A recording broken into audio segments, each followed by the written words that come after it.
So we conclude the morning's session for Stream 3 now. It's self-evident, it's the BCS Penetration Testing Research session. I'm delighted that Ian Borthwick is here, and we also have James Hayes, who'll be speaking after Ian. And I think because we're just a couple of minutes over, the best thing is just to crack on, and over to you. Thank you very much, Bob. Good afternoon, everybody. So I'm Ian Borthwick, Head of Publishing for BCS, Chartered Institute for IT. I'll be here talking about some research that we've been doing and are still doing around penetration testing, and some work we're doing in collaboration with CREST. It's going to be a double act, me and James, and then finally me again. But just as a first quick intro to BCS, we're Chartered Institute for IT, as I said, 75,000 members, celebrating our 60th anniversary year this year. And there's a bit of a flavour of kind of who we are and what we do in this just over 60 seconds video.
So I hope that was interesting. But a key focus there of what BCS is for, the purpose of BCS is making IT good for society. It's part of our Royal Charter to do that. And a key to that obviously is professionalism. And underlying professionalism is how you grow your skills, learning and development. I think there was some really interesting points around diversity, the diversity of skills that any individual has, that a team needs, and that an organisation needs to bring that together. And that's a key, focus for us. We have BCS Learning and Development is who I work for in the publishing capacity. We have different streams from education all the way through into practice. And it's not just academic, there's a lot of vocational elements to this as well. Professional certification is one of those, knowledge-based certifications, skills-based certifications. One of the key elements for us is going to be helping all IT professionals to understand the principles of information security and data protection. There are also lots of cross-cutting skills which are becoming really important to a well-rounded IT professional nowadays. Beyond that, BCS is one of two endpoint assessors for digital and IT apprenticeships. We're one that focusing solely on digital IT apprenticeships. That includes the two level 4 cybersecurity technology or cyber intrusion analyst apprenticeship coming forward. And we're currently recruiting for apprentice assessors as well. You don't need experience. It is useful if you have it, but there would be full training for anybody who's interested. Please follow the link. And if you don't know about apprenticeships and you have over 3 million in payroll, you may have an interesting experience on the 1st of May when the levy starts to come in. So publishing is a key part of the BCS. We provide somewhat of a context, a framework for some what our other units do. Information security and data protection are one key portfolio, so is business analysis, software testing. Agile is a key aspect of all this, and how you apply agile development in different roles is becoming more and more current, I suppose is why I'm saying it, but also looking at what's happening in the education space. So the curriculum has been changing. Not everybody knows about what those changes are, and so we're looking to see how we can bridge that gap through the right kinds of publications at the right kinds of levels. Through all of this, where's the user research? Well, we try and make sure in everything we do, we're focusing on the end users, trying to help explore and develop the individual competencies and organizational capabilities across digital and IT industry, focusing in particular on the crossover between business and IT. Every business is becoming a digital business now. And within that context, my colleague Rebecca Yue, who's sitting over there, another colleague, Florence Leroy, started to look at some research around penetration testing and put some feelers out into the marketplace. And we actually had a really strong response, as this is something that's becoming really of interest to a number of different groups, not just the suppliers, obviously, but to end users. And from that point, we've followed up with some more qualitative research, looking at what are the key aspects, making sure people can understand and apply penetration testing in their organizations. And every organization is different, but there are some key principles, common themes, and good practice that we're looking to try and explore through that research. So, what did we find out in some of our research? Well, there are obviously two sides to it. There's benefits and there's potential pitfalls. From people who responded and have experienced penetration testing, there are a number of key benefits to their organizations, key objectives they're looking for. On the business side, there's a lot around assurance and reputation, certification and accreditation to ISO 27001 being part of that. And also for some people there was a key aspect, key benefit for business critical functions and outsourcing. Even more important though was felt to be the technical aspects that penetration testing can offer, ensuring there are effective security controls, helping to identify vulnerabilities in systems, and really there was a key theme of it was putting theory into practice. So not just thinking, I've got this great system, isn't it wonderful, but testing it, really kicking the tires of it in real life in a controlled manner. From the experience, though, of course, there will be the pitfalls. What can go wrong, what the challenges may be, and taking those pitfalls in mind, the key challenges, the top priorities really of what the challenges were. It's a small sample set, but it was fairly common responses here. Technical scoping, being able to respond to results, and getting that budget and those internal skills. So it's about having an appropriate scope, making sure you can apply it, making sure you can sustain the delivery of a good information security program. So using penetration as a key tool in the box for doing that, and how you can actually get through it. Within that, obviously, some excellent comments on it, as we covered off most of them. The business side, there can be a full sense of security, but the key point has been about raising the awareness of penetration testing within a business and being able to communicate it was felt to be one of these key challenges. How do you get it onto people's agendas? Do you have the access? Do you have the authority to be able to run penetration testing in the right way that you need to? Have you got it within the scope, and can you actually do that? People have talked about using outsourcing services. You're not going to try and attack Amazon Web Services at the wrong time of day. Basically, timing obviously is another key issue. People don't want to be knocking over a live system if they can possibly help it. So there start to become more business impact issues that need to be considered in the approach to penetration testing. And through this research, we've actually started to look at what can we do with it, and that's where we've been collaborating with CREST to work upon the findings we've had so far and really try and build a bit of depth to that understanding and bring out something which we can hopefully aid the business and IT managers and professionals that are within our niche and help them to understand and apply penetration testing. And at this point, I'd like to hand over to James to talk through some of the work that we've been doing to bring that research to life.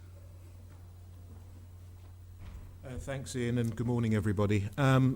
Just to preamble a little bit, one of the projects that this research is going forward to is to inform a publication, a new addition to the BCS portfolio of books.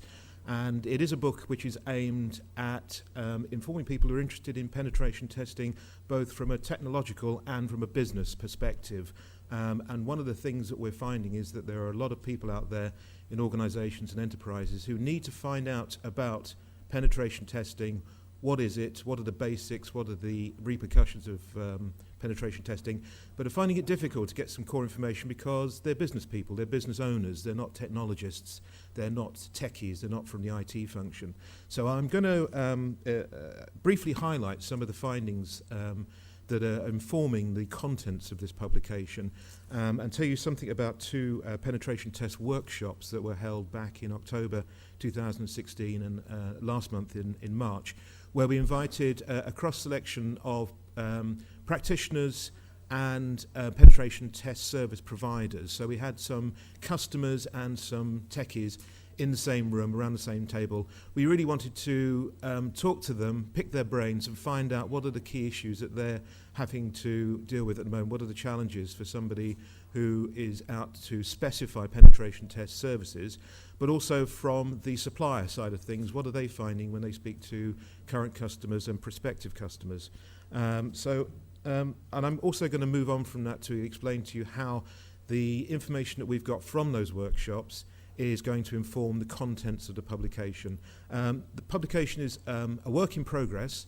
It's still ongoing, and I'd like to conclude before handing back to Ian with some information about how you could contribute, how you could help on a variety of levels for that publication. So that's where I'm coming from. I'm the project editor, so I'm handling the editorial side of the project, but get involved in some other aspects as well. I'll look at some of the key findings and then go on to some more specific details. One of the things that came out of the workshops is that suppliers want to support good practice in penetration testing, and there are a variety of areas, three of which we've picked out for there. First of all, the life cycle of testing and what it actually involves, and to what extent one test should be like another, and where there's areas of crossover, and how often should penetration testing take place. It seems to be accelerating. Organisations who we spoke to at the workshops, who perhaps 2 or 3 years ago would have had one test every year, are now looking at 2 or 3 tests per year, maybe even rolling tests, which are constantly happening throughout the organisation and could have big repercussions for the business. Need to look out for the legal, financial, procurement and operational issues around penetration testing. It's not just about technology anymore. There's a whole bunch of other challenges which are getting drawn into penetration testing, which perhaps previously were not quite so evident. And we need to find out what is the remit of the penetration test, what's it actually aiming to do. And again, as the penetration test market is widening, more opinions are coming in and contributing to working out what a penetration is, does and should deliver. End users who are just starting to getting started with penetration testing, we're finding that a whole bunch of organisations who would have had very credible, very sound information security and cybersecurity strategies and programs in place are now starting to have to think about penetration testing, adding that into the mix. And that's quite an enlightening experience for them because they haven't really thought about it that closely before. But they're going to have to do it. It's becoming a compelling proposition for a variety of factors, which I'll talk through briefly now. More people are coming into the testing loop. This means that there are individuals and business owners outside of the IT function who are wanting to know what's going on. What is this penetration thing I've been hearing about, these whispers, and how is it going to affect my business and the part of the business that I own? Earlier on, we talked, I think Brian mentioned language barriers to the C-suite engagement. Language, vernacular, terminology, jargon, whatever you want to call it, is an issue in security generally, but it's a particular issue with penetration testing because penetration testing is bidding for extra funding on top of budgets already allocated to information security. So the message needs to be right, and it needs to win hearts and minds at senior executive level, and I'll talk a little bit about that a bit more. And the security stakes are getting higher, not just because the threat landscape is getting more threatening and wider, and companies are feeling a lot of pain and feeling more exposed, but there's a whole bunch of regulatory and legislative events coming along which are going to have a bearing on organisations' security stance. So they may have to be doing penetration testing in order to comply with some legal requirement. What have I done? No. Thank you. Which would you press? Okay. Okay, so let's just look at one of the top areas that we discovered. More people coming into the testing loop. What does that mean? Well, we've broken it down here to some of the emerging trends and some of the market impacts that those trends are going to have. Penetration testing, as I mentioned, is becoming more of a standard part of information security practice. And this is meaning that as it becomes more part of information security in the way that now standard security filters down to an end user level, penetration testing is going to start involving more people in the business, people outside of the IT and security function. This means that the IT and security function, who own the penetration testing and their external partners, if that's the case, need to become more inclusive in their approach to involving staff from within the tested organisation. There's always a big question over whether you should tell business owners that their system is being tested in a live environment. Well, I think the days when it could take place on a strictly covert basis are changing. I think now business owners and business managers need to be informed and be part of the penetration testing project group. There's an improved appetite for business funding for penetration testing. As I said, the case is there, a strong case for finding more funding, more money out of the IT and security budget to pay for penetration testing programs. However, the case has got to be made to the board, to business owners, and in order to do this effectively, the business will want and demand more information about this penetration testing thing that they've heard about. And this is what people were telling us at the workshops. Continued concern about the possible impacts to operations. Naturally, if you're a business owner and you find out that you're part of the business, whatever application you're using, CRM, sales function, could be tested, your databases could be tested, you're going to be concerned, is this going to have any kind of deleterious impact on the day-to-day running of my business, and who can tell me about that? So what we're finding is that business owners may, I think, probably will demand greater assurance from penetration testing service providers that they're not going to break the system, they're not going to break the application and cause the whole thing to come crashing down, thus obviously adversely impacting the business. There's concern about contracting with penetration test suppliers.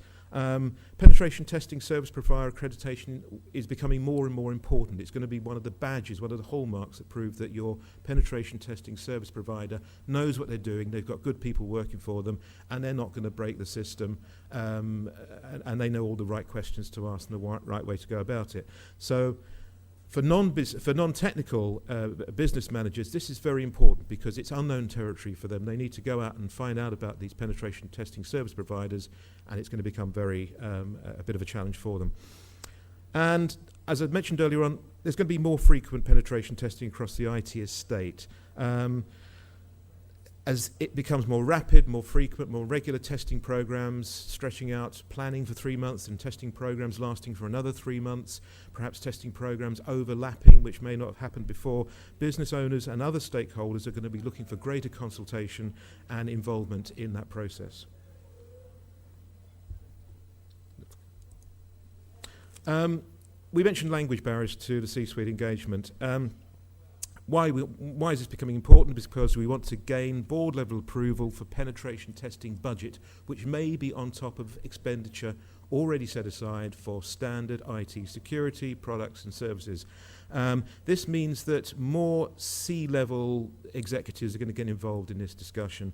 More chief financial officers in there against the CIO and the CISO and other IT leaders. These could be people who are not necessarily engaged in system security, but they're running core applications and other mission-critical systems. Communicating the importance of penetration testing to C-level executives. It was said earlier on, and I think repeated by the panelist in the previous session, the language is a barrier. There's always a trade-off between the techies and the senior execs. We know that. It's been rumbling on for years, but now it's becoming even more important. And I think the way in which information security tends to use jargonistic terminology, which is not easily understood by non-technical colleagues, has got to be looked at, because to stand up in front of a board and make the case for extra funding using a presentation littered with terms like mitigation, threat actor, attack surface, exfiltration, one of my favourites, and DDoS, on the assumption that the people you're talking to will understand what those terms mean. And let's not forget, there's not even common agreement on some of the definitions of those terms inside the penetration testing industry is going to be an impediment to the case. They're going to glaze over, and you're going to find it more difficult to get that extra funding and explain why it needs to happen. Few boards or governance bodies make an effort to understand technical security terms. The way to do it, we're finding from the contributions from our workshops, is that the connection has got to be made between the technology and the safeguards that penetration testing will lead to, and the integrity and assurance towards the business, and the potential impacts on the business of a successful security breach. Again, it's a matter of finding a common language between the exec talk and the techie talk.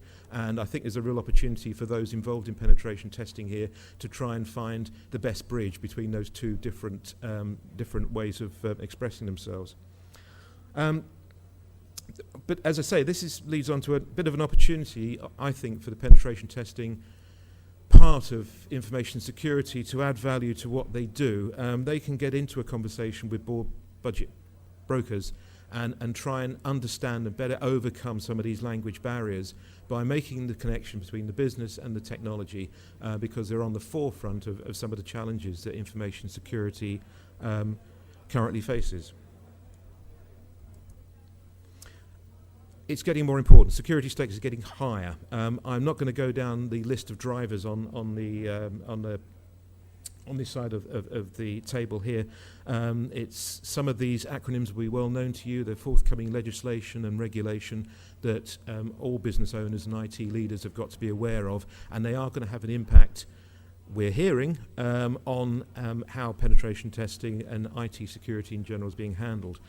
Often now penetration testing is creeping in as part of a more extensive and broader IT estate health check. So it's coming in under from that direction. One of the impetuses for this publication is there's relatively scarce information available to end user organisations on which to make informed penetration testing decisions.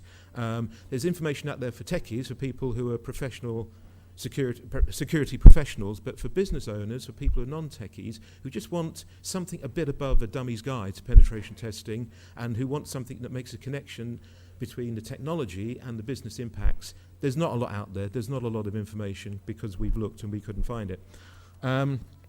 This means that end-user organisations are having to do a little bit more homework before approaching penetration testing providers. The stakes are higher. If somebody comes in and they start doing a test on a live system and it falls over and the business suffers, then there will be some big heads rolling. So before you do that, the business owner has to know some of the basics at a higher level.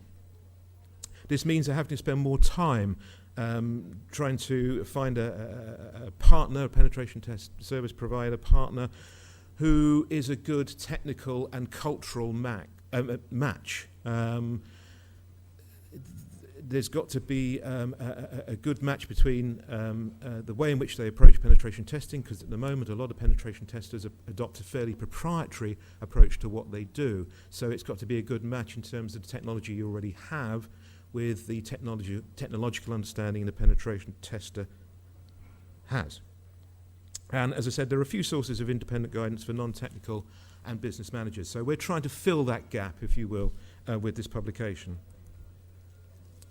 So what we have here is the penetration testing publication table of contents. This outlines basically what the publication is going to be addressing. It's based upon both BCS research, it's based upon the findings of the two workshops we've had involving both security practitioners and their customers and other stakeholders. It's not set in stone. It's a work in progress, so we are still looking for expert guidance, expert input into this outline that will help us make it more relevant and more timely for its intended audience. Very quickly, and I'm sure you can make out on the slide there, it takes a programmatic approach to penetration testing from the basics through to understanding the program management and the scoping of penetration testing, procuring penetration testing services, again a big challenge, a big issue for organisations now. It's unknown territory. They've worked with IT providers in the past, but they probably haven't worked with penetration testers. Are they a different kind of animal? Understanding penetration methodologies. Again, there's a broad range of ways in which you can approach penetration testing. It's important to understand how they compare and contrast. So people need some hand-holding as to how to approach that.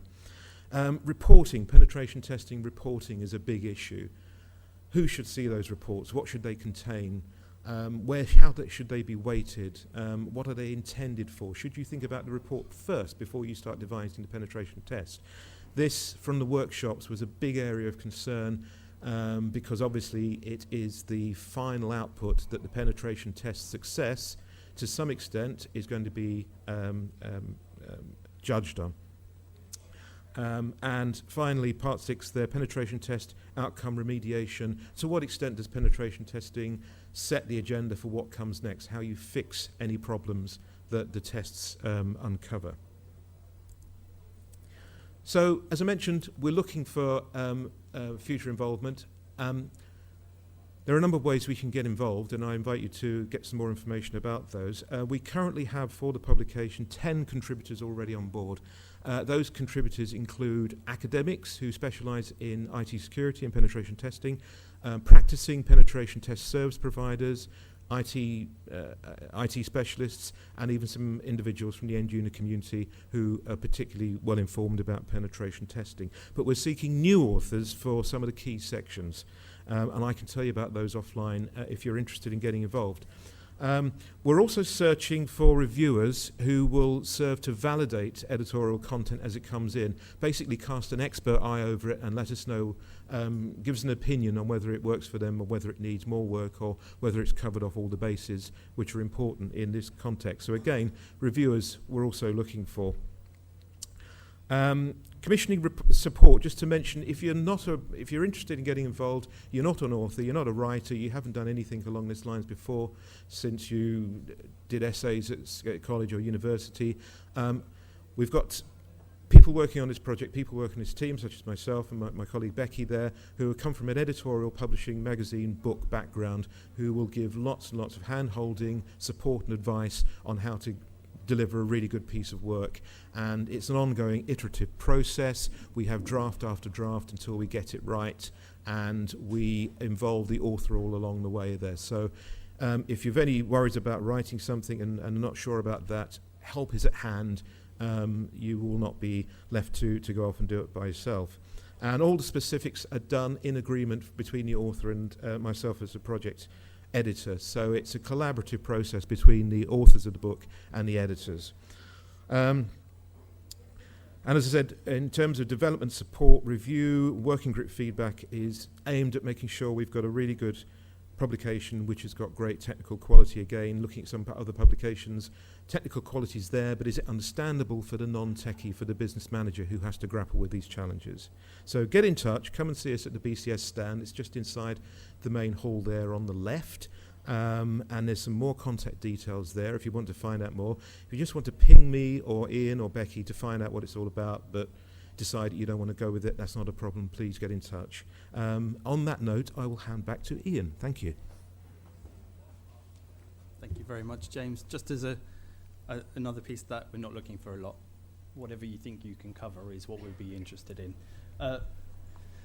So thank you very much. Thank you very much for listening to what we've had to say. Do please get involved. We've got some contact details, publishing at bcs.uk. We're on stand number 2 in the main hall. We're also offering a number of our information security books 25% off with the CREST 17 code on our web shop. And we have a number of additional titles on the stand which we're selling at 25% off if that's of interest. We're also recruiting apprenticeship assessors at the moment, so please do get in touch. There's some more information there. I'm very happy to take any questions if we have any time. Otherwise, thank you very much for having us.